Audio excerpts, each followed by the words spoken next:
민주당 전당대회 돈봉투 의혹에 연루된 당사자들은 검찰의 강도 높은 수사에도 대부분 혐의를 부인하고 있습니다. 검찰은 수사 속도로 늦출 사안이 아니라고 보고 핵심 인물인 강래구 한국감사협회장의 신병 확보를 검토하고 있습니다. 특히 송영길 전 대표의 적극적인 가담 정황이 담긴 통화 녹음도 확인한 것으로 알려졌습니다. 나인 기자입니다. 재작년 민주당 당대표 경선 당시 강화평 전 대전 구의원과 함께 송영길 캠프 돈봉투 전달책으로 지목된 허모 씨. YTN과 통화에서 전혀 그런 사실이 없다며 검찰 수사가 억울하다고 했습니다. 얼굴 당연히 뵀죠. 저한테 서울 분위기 어때? 그러면 좋은 것 같습니다. 그 정도? 그러니까 실무적인 얘기는 하는 수준이지. 제가 그런 위치에 있지도 않았고요.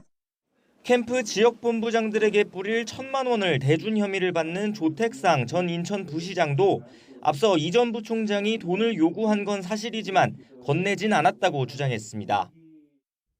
내가 줬으면 줬다고 그러지 그거 치사하게 거짓말 하겠어요. 진짜 검찰 헛다리 짚고 지금 나 이렇게 하는 것 같은데요. 자금 마련부터 봉투 조성, 전달에 모두 관여했다는 핵심 인물 강래구 한국감사협회장 역시 검찰 피의자 조사에서 대부분 혐의를 부인한 것으로 알려졌습니다. 구속 상태인 이 전 부총장은 최근 자신의 변호인에게 자기도 검찰 수사에 협조한 적 없다고 주장한 것으로 전해졌습니다. 하지만 검찰 안팎에선 이번 수사에 물꼬를 튼 건 결국 이 전 부총장이라는 평가가 많습니다.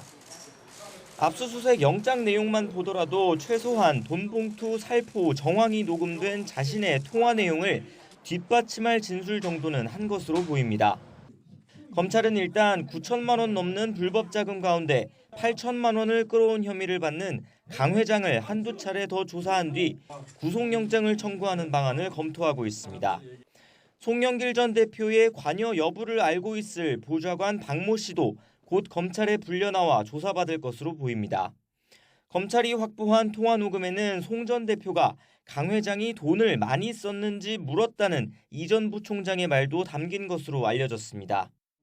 또 연루 의혹을 부인한 송 전 대표 해명과 달리 돈봉투 살포를 보고받거나 본인이 직접 금품을 나눠준 듯한 정황도 담긴 것으로 전해졌습니다. 단순히 송 전 대표가 돈봉투 살포를 인지했는지를 넘어 직접 모의하는 등 적극적인 역할을 했는지도 규명이 필요한 상황이 된 겁니다. 검찰은 언론에 보도된 녹음 파일을 수사기관이 유출한 것처럼 사실과 다른 주장이 나와 유감이라고 밝혔습니다. 어떤 정치적 고려 없이 수사하고 있으니 민주당에도 협조를 요청한다고 했습니다. 내부적으로 검찰은 잇따라 알려진 녹취 내용에 당사자들이 증거를 없애고 말을 맞출 수도 있다고 보고 보안을 강화하는 모습입니다. 동시에 수사 속도는 더 끌어올리려는 분위기라 무엇보다 첫 신병 확보 시점과 성패에 관심이 쏠리고 있습니다. YTN 나인입니다.